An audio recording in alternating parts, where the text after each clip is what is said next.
교회를 올 때에 항상 기쁨의 마음으로 올 수 있기를 바랍니다. 초대교회의 성도들을 보면 사도행전 2장 46절에 기쁨으로 성전에 모이고 또 떡을 떼고 음식을 먹고 이러한 기쁨과 축제 같은 신앙의 삶이 이어졌음을 증거해주고 있어요. 이때에는 예수 믿기 어려운 때였습니다. 박해가 심한 때였습니다. 근데 이렇게 박해도 심한데 어떻게 기뻐하면서 성전에 모이고 기뻐하면서 음식 먹고 신앙생활을 할 수 있었을까? 그 이유는 은혜가 있었기 때문이에요. 할렐루야. 성령 충만했기 때문입니다. 그래서 여러 가지 어려움들이 있지만 은혜가 충만하고 성령이 충만하니까 그들에겐 기쁨의 신앙생활이 가능했던 거예요. 설교자로서 참 흐뭇한 것이 여러 가지가 있겠습니다마는 교회에 와서 예배드리고 말씀 듣고 환한 얼굴 표정을 지으며 웃으면서 예배를 마치고 돌아가는 그 성도들의 모습을 볼 때에 설교자 예배자는 참으로 마음이 흐뭇해요. 교회에 올 때에는 어떠한 얼굴로 왔든지 환하지 못한 얼굴로 왔다 하더라도 하나님의 축제 예배에 참석하고 돌아가는 모습에는 기쁨이 있어야 되고 또 은혜가 있어야 하는 거지요. 우리가 기도해도 그렇습니다. 기도하는 것도 물론 이제 기도할 때 눈물도 있고 참회의 기도도 있고 또 기도하다 보면 눈물도 나고 그래요. 그런데 기도 마치고서 아멘 하고 나서는 울지 않는 그런 모습이 되어져야 그게 바른 기도 자세라고 볼 수가 있습니다. 기도했으면 하나님이 기도한 대로 이루어 주실 것이라는 확신이 있어야 되는 것이지요. 우리 행복한 교회에 속해 있는 여러분 모두가 잔치 같은 신앙생활을 하는 이런 은혜가 충만하기를 주님의 이름으로 축원합니다. 그리고 본문을 보면은 이 잔치로 아직 잔치의 기쁨을 모르는 사람들을 초청하는 것, 이것이 잔치의 기쁨을 맛본 자들이 해야 할 일인 것을 가르쳐주고 그것이 바로 전도예요. 우리가 믿지 않는 자들, 하늘의 기쁨을 모르는 자들, 믿음의 비밀 은혜를 모르는 자들을 끊임없이 주님 집으로 초청하여 주님의 집을 강권적으로 데려다가 주님 집을 채우는 것, 이것이 하나님이 기뻐하시는 것인데 우리의 신앙생활, 믿음생활 어떤 자세로 하며 또 어떤 자세로 이 믿음의 비밀을 모르는 사람들을 초청해야 되는 것인가? 이걸 주님이 가르쳐 주셨습니다. 사람들이 가진 모든 문제들에 대해서 예수가 해답이다. 예수님께 오면 다 해결받는다. 예수 안에 모든 해답이 다 들어있다. 이렇게 말하면서 확신 있는 초청이 되어져야 돼요. 17절에서 오소서 모든 것이 준비되었나이다. 오세요. 당신들이 찾고 있는 답이 바로 여기에 있고 당신들이 목마르게 찾고 있던 것이 바로 예수 앞에 있고 그 해답이 바로 예수님께 있으며 교회에 있습니다. 어떠한 문제든지 해답을 줄 수 있다는 이런 분명한 확신, 그 확신에 근거한 신앙생활, 그 확신에 근거한 초청이 되는 게 참 중요한 과제이지요. 소위 포스트 모더니즘 시대를 우리가 사는데 가치가 다 상대화되었어요. 이렇게 가치가 상대화되다 보니까 절대적인 가치가 없어졌습니다. 사람들이 믿을 만한 것이 없어요. 이것이다 하고 꼭 붙잡을 만한 그런 가치들이 없어지는 이런 시대를 우리가 지금 살고 있습니다. 미래도 불투명해요. 내가 무엇을 붙잡고 어디에 기준을 두고 살아야 되는가에 대한 분명한 기준이 지금 다 흔들리는 그런 시대입니다. 이런 시대야말로 절대적인 진리에 대한 설득, 또 선포가 필요한 때인 것을 우리가 알아야 됩니다. 이런 시대야말로 절대적인 진리로서 여기에 해답이 있다. 예수님께 해답이 있다. 아무것도 확신하지 못하는 사람에게 여기에 분명한 해답이 있다고, 예수님 안에 모든 것이 다 들어있다고, 이렇게 그야말로 절대적인 진리를 전할 수 있는 용기, 믿음, 이런 초청이 되어야 할 걸 가르쳐 줍니다.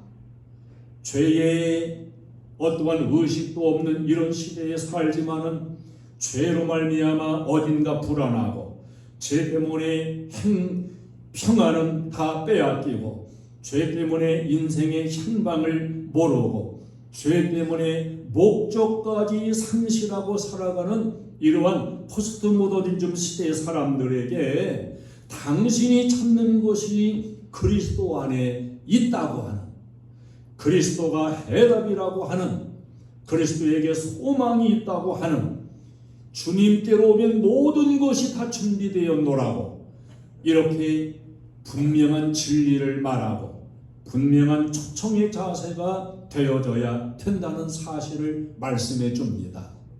문제를 안고 있는 사람들에게 나도 당신과 같은 그런 고통과 절망, 어려움에 대해서 나도 겪었던 사람이라고, 나도 이 문제들을 예수님께 안고 와가지고 나도 문제를 해결받은 사람이라고, 예수님께로 오라고.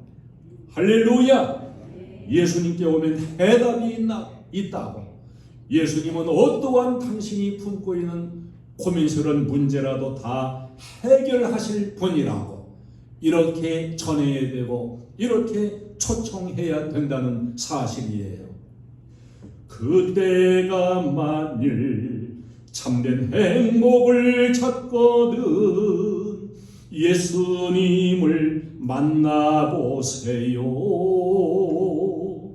그분으로 인하여 참 평안을 얻으면 나와 같이 고백할 거요. 난 예수가 좋다오.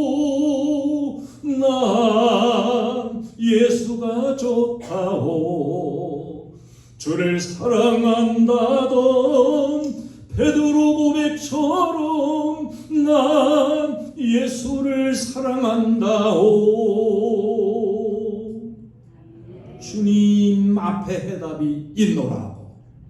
정말 진리를 찾기 원한다면 예수께로 오라고, 교회로 오라고, 이렇게 초청할 수 있는 우리들이 되어져야 되는 것입니다. 이 초청은 확신의 초청도 되려니와 은혜의 초청이 되어야 합니다. 복음이 복음되기 위해서는 이 복음은 모든 사람을 위한 것이라는 것, 자격이 있든 없든 하나님 앞에는 자격 있는 자가 따로 없다는 사실, 누구라도 하나님 앞에 오면 주님은 받아주시고, 누구에게든지 하나님의 은혜는 필요하고 그대에게도 하나님의 은혜는 필요하다고 말해 줄 수 있어야 됩니다. 도덕적인 메시지, 그건 복음이 아니에요. 예수님은 모두를 용서할 수 있는 분이요 누구든지 받아줄 수 있는 분인 것을 전해야 됩니다. 이 초청받은 사람들이 거절하게 되니까 나중에 어떤 사람들이 초청이 되냐, 21절에 보면은 시내의 거리와 골목으로 나가서 가난한 자들과 몸 불편한 자들과 맹인들과 저는 자들을 데려오라고 말씀했어요. 이 사람들의 공통점은 모두 부족한 부분이 있는 사람들이에요. 자기들이 가지고 있는 단점으로 인해서 겸손해질 수 있었던 사람들입니다. 자기의 부족이 있기에 하나님의 은혜를 수용할 수 있는 그런 사람들이었습니다. 오늘날 초청의 대상자들도 마찬가지요. 똑똑한 사람, 잘난 사람, 지위가 높은 사람, 물질도 많은 사람, 이런 사람만의 초청이라면 은혜의 초청이 될 수 없는 겁니다. 무언가 부족함이 있고 무언가 그야말로 전능자의 도움이 필요한 이런 사람들, 그들에게 초청이 될 때 은혜의 초청이 되는 거지요. 작은 자, 낮은 자, 겨자씨 같은 그들에게서 가능성을 보는 눈을 가지고서 은혜적인 초청을 해야 된다는 사실을 주님은 가르쳐 줍니다. 지금은 부족한 부분들이 있고 부족한 존재이고 철부지 같은 존재일지라도 이 사람도 거듭나면, 은혜 받으면, 능력 받으면, 주님 안에 새롭게 창조받으면 얼마든지 새로운 피조물이 될 수 있으며 얼마든지 크게 사용될 수 있고 유용하게 쓰임받을 수 있다고 하는 이 은혜의 시각으로 보고 은혜의 초청을 하라는 거예요. 가능성을 보고서 지금은 가난할지라도, 지금은 몸에 불편함이 있고 질병으로 고통 속에 있다 할지라도 주님께 오면 주님이 새롭게 만들 것이요, 주님이 유용하게 쓰실 것을 가능성을 바라보고 이렇게 은혜의 초청이 되어져야 한다는 걸 말씀해 줍니다. 이 잔치집의 초청은 끈질기게 초청해야 되는 것 또한 가르쳐 주었어요. 여기 초청받은 사람들이 다 변명을 해요. 옛날이나 오늘이나 똑같습니다. 교회의 잔치집으로 초청하려고 그러면 가지가지 이유 핑계를 대면서 거절을 해요. 사람마다 예수를 안 믿을 이유들을 다 가지고 있습니다. 복음을 거절할 수많은 이유들을 내세우면서 아주 고동적인 이유 변명을 가지고 초청에 거절을 해요.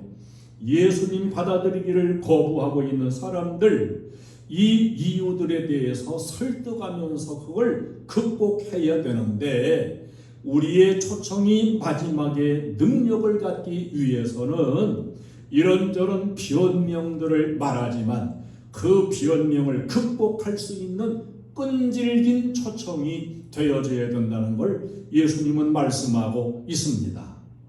자, 예수님이 비유를 말씀했어요. 큰 잔치를 베풀고서 이렇게 끊임없이 끈질기게 초청을 했는데 18절에 보면은 나는 밭을 샀음에 아무래도 나가 보아야 하겠으니 청컨대 나를 양해하도록 하라. 바쁘다는 거예요. 내 사업이 바빠가지고 교회 갈 시간이 없다는 거예요. 내가 지금 굉장히 직장도 바쁘고 사업도 바쁘고 잔치 못 가겠다는 거예요. 19절에 보면 나는 소 5겨레를 샀음에 시험하러 가니 청컨대 나를 양해하도록 하라. 아주 이 거절하는 사람들의 말도 얼마나 아주 센스 있게 하는가 보세요. 양해하도록 하라. 뭐 안 가겠다 이렇게 잡아떼는 게 아니야. 좋은 말로 양해 좀 해주세요. 나 사업이 바쁘고 직장도 바쁘고 이게 소를 샀는데 지금 우리에게는 뭐 여러분은 소 사가지고 소 챙기지라러 갈 일 없지요. 소가 아니야, 소나타야. 자가용을 샀다는 거예요. 내가 자가용 사서 지금 자가용을 시운전도 해봐야 되고 이 차가 얼마나 성능이 좋은지도 좀 실험도 하고 차를 샀으니까 이 좋은 날씨에 좀 여행도 가겠다는 거예요. 그러니까 나를 양해하도록 내가 잔치를 못 가겠노라고 이렇게 사양을 하고 거부를 하고 있습니다. 우리 가족이 소나타 타고 자가용 타고 가족 모임 놀러 가기로 했으니까 나 좀 양해하세요. 20절에 나는 장가 들었으니 가지 못하겠노라. 청춘 사업이 바쁘다는 거야. 난 지금 연애하고 애인 만나러 가야 되고 난 지금 교회 갈 시간이 없다는 거예요. 내 기쁨이 지금 한창인데 남의 그 기쁨 남의 잔치는 아랑곳 없다고 하는 이런 수많은 이유들과 변명들을 대면서 사람들은 오늘도 마찬가지로 거부하고 변명을 하고 있습니다. 그런데도 주님은 이 변명들에게 있어서도 끈질기게 초청을 해야 된다는 걸 말씀해 주고 있는 거예요. 아니, 끈질긴 초청을 뛰어넘어서 강권적으로 초청하라고 말씀합니다. 강권적으로 데려다가 내 집을 채우라. 자, 여러분, 좀 거부감이 들 만한 그런 말씀이에요. 자유민주주의 사회, 이런 사회에서 강권이라는 단어가 현대인들에게 좀 거북하고 부담이 될 수 있다는 사실, 그럼에도 불구하고 우리가 예수 모르고 천국 모르고 복음을 모르는 이런 사람들에게 전도하는 메시지에는 성령을 의지하면서 강권적인 게 필요하다는 거예요. 강권적인 게 필요하다. 어떤 때는 좀 무리가 될 수도 있어요. 기분 나빠할 수도 있어요. 그러나 우리가 정말로 그 영혼을 사랑한다면 강권적인 초청이 반드시 이루어져야 한다는 사실을 우리는 잊지 않아야 됩니다. 창세기 19장에 보면 하나님께서 소돔과 고모라 땅에 죄악이 너무 가득 차서 그 소돔과 고모라 땅을 멸망시키기로 작정을 하셨어요. 그리고 의인은 살리시려고 천사를 보내가지고 그 소돔 고모라 땅을 다 조사하게 하셨습니다.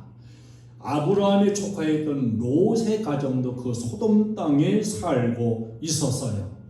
근데 하나님이 아브라함의 기도를 들으시고 롯의 가정을 구원하시려고 천사들을 통해 가지고 내일 새벽이면 이 성이 불로 심판받아 다 망하니까 새벽이 뜨기 전에 이 성에서 나가라. 아브라함의 조카였던 롯과 그 아내, 그 딸들, 그들에게 말했는데 안 나가요. 곧 유황불이 쏟아져서 멸망할 텐데 자꾸 주저주저하고 나가질 않아요. 그 19장 16절에 보면 롯이 지체하매, 자꾸 지체해요. 그 사람들이, 천사들이 롯의 손과 그 아내의 손과 두 딸의 손을 잡아 인도하여 성 밖에 두니, 여기 인도하여 그랬지만 자꾸 머뭇거리고 지체하니까 손을 꽉 붙잡고서 천사가 데리고 나갔다는 거예요. 강권이에요. 강권적으로 강제적으로 데리고 나가 성 밖으로 데리고 간 순간 바로 유황불이 쏟아져서 그 소돔 고모라 땅은 망해졌고 사해바다가 되어버리고 말았습니다. 여러분 한번 보세요. 롯의 가족들이 천사가 막 강제로 손을 붙잡고서 막 끌어내듯이 데려갈 때 얼마나 불쾌했겠어요. 기분 나빴을 거예요. 그런데 봅시다. 두 천사가 소돔과 고모라 땅에 멸망 직전이니까 떠나야 한다고 강권적으로, 한 천사는 롯과 그 아내의 양쪽 손을 붙잡고 또 한 천사는 롯의 두 딸의 손을 붙잡고 이렇게 강제로 끌어내다시피 이끌어냈어요. 그들이 도시를 벗어나자마자 유황의 불비가 쏟아져 내리기 시작을 했습니다. 조금만 더 지체했더라면 거기서 멸망할 사람들이에요. 그래도 이 두 천사의 설득이 무례한 설득이라고 말할 수 있을까요? 이런데도 그 두 천사의 강권이 이게 무리한 강권이라고 말할 수 있을까요? 그래서 우리들은 기분 나빠하고 듣기 싫어해도 때로는 이렇게 강권해서 주님 집으로, 잔치집으로 이끌어와야 된다는 사실이에요. 왜? 그냥 두면 망하니까. 사도행전 26장 29절에 보면 바울이 이르되 당신뿐 아니라 오늘 내 말을 듣는 모든 사람도 다 이렇게 결백된 것 외에는 나와 같이 되기를 하나님께 원하나이다.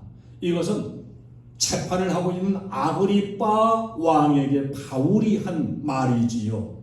바울은 지금 죄인의 신분이에요. 아그리빠 왕은 왕좌에 앉아서 재판관으로 앉아 있어요. 내가 이렇게 죄인처럼 결박된 것 이것 외에는 당신도 마찬가지, 왕도 마찬가지, 모든 인생은 나와 같이 예수 믿고 구원받아 천국잔치의 맛을 알고 이렇게 천국잔치 주인공으로 살아가기를 원한다고 하는 이런 메시지를 전하는 걸 보게 됩니다. 사도 바울은 한 나라의 통치자, 왕, 그 왕의 지위든지 왕의 권세를 조금도 부러워하지 않았어요. 당당하게 결박된 것 외에는 나처럼 예수 믿고 그리스도인 되기를 원하노라고 이렇게 그야말로 기분 나쁠 정도로 말을 했습니다. 이 당당한 모습이 이 시대에 우리가 회복해야 할 전도자의 모습인 걸 주님께서 지금 말씀하고 있는 겁니다. 한동대 총장을 지냈던 정근무 박사라는 분이 있어요. 이분은 장로님이었습니다. 과학기술처 장관도 지냈고 호서대학교 총장도 지냈던 분이고요. 이분이 유명한 책을 썼지요. 나는 위대한 과학자이기보다 신실한 크리스찬이고 싶다. 이런 책을 썼어요. 이 정근모 박사가 한없이 후회스러운 일에 대해서 간증한 게 있습니다. 정근모 박사의 고등학교 동창이었고 아주 절친했던 친구 김재익 박사라는 사람이 있었어요. 자기 고등학교 친구이고 이 김재익 박사에게 복음 전할 기회를 자꾸 가지려고 노력을 했는데 자꾸 그때마다 그 기회를 놓쳐버리고 말았습니다. 전두환 대통령 시대에 김재익은 대통령 경제수석 비서관으로 일하고 있었습니다. 복음 전하려고 몇 번씩 자리를 만들려고 하고 가지려고 하고 이랬는데 그때마다 복음 전할 기회를 그냥 이렇게 저렇게 놓쳐버리고 말았어요. 그런데 이 친구 김재익 박사는 전두환 대통령을 따라서 동남아 미얀마로 가게 됐고 그 떠나기 전에 또 한 번 만났는데 망설이기도 하고 어쩌다가 결국 다음 기회로 미루고서 복음을 전하지 못했어요. 김재익 박사는 동남아로 가고 정근모 장로님은 회의가 있어가지고 중국으로 갔어요. 그것이 마지막이었습니다. 그 미얀마에 폭탄이 터져가지고 그때 다 죽었잖아요. 김재익 박사도 그때에 마지막 죽고 말았어요. 아웅산 묘소 폭발 사건 이것을 정근모 박사가 전해 듣고서 중국의 호텔방에서 가슴을 치면서 후회하며 통곡을 했다고 하는 이런 그의 간증이 있어요. 여러분, 이런 경우라도 강권하지 말고 그저 신사같이 지나가야 될까요? 강권했어야 되는데 그 강권의 기회를 놓치고 말고 결국 김재익 박사는 복음을 듣지 못한 채 생을 마감하고 만 것입니다.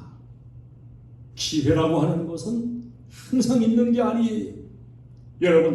여러분이 만난 사람, 예수 믿어야 될 사람, 그 사람이 오늘 만난 게 마지막일 수도 있는 거예요. 또다시는 만날 수도 없고 복음을 전해줄 기회가 없을 수도 있는 거예요. 그래서 강권에서라도 복음을 전해야 되는 거지. 저 대추나무집에 자꾸 성령이 제게 감동을 주시는 것 같아가지고 복음을 전하고 예수 믿도록 이렇게 하고 있는데, 여러분도 끊임없이 기도하세요. 성령이 자꾸 감동을 주셔요. 그래서 자다가, 저는 잠자면 아침까지 거의 깨는 일이 없는데 자꾸 하나님이 자다가도 깨게 하셔. 그래가지고 또 기도하게 하셔요. 하나님이 기회를 주시고 감동을 주시면 기회를 놓치지 말고 초청을 해야 되고, 강권해서라도 복음을 전하라고 주님이 지금 말씀하고 있어요. 왜 강권해야 되느냐? 또는 기회가 없을 수도 있기에, 또는 만날 수도 없는 그런 마지막이 될 수도 있기 때문이에요. 전도의 초청, 잔치집 같은 주님 집으로, 교회로 열심히 초청하라고 주님이 말씀하고 있습니다. 끈기 있게 초청해라. 강권적으로라도 초청을 해라. 확신을 가지고 인생 모든 문제의 해답, 죽게 되어진 상태에서라도 주님 앞에 오면 그 문제도 다 해답이 주님께 있다. 이렇게 확신적인 자세를 가지고 초청하라는 거예요. 우리 교회에 이런 전도의 초청이 부흥되고 새로운 전도자의 일꾼으로 저도 여러분도 쓰임받게 되어지고, 멸망받을 수밖에 없는 자가 초청받아 생명을 얻게 되는 이 놀라운 은혜의 역사가 여러분 통해 계속해서 수없이 일어나게 되기를 주님의 이름으로 축원합니다. 찬송을 드리겠습니다.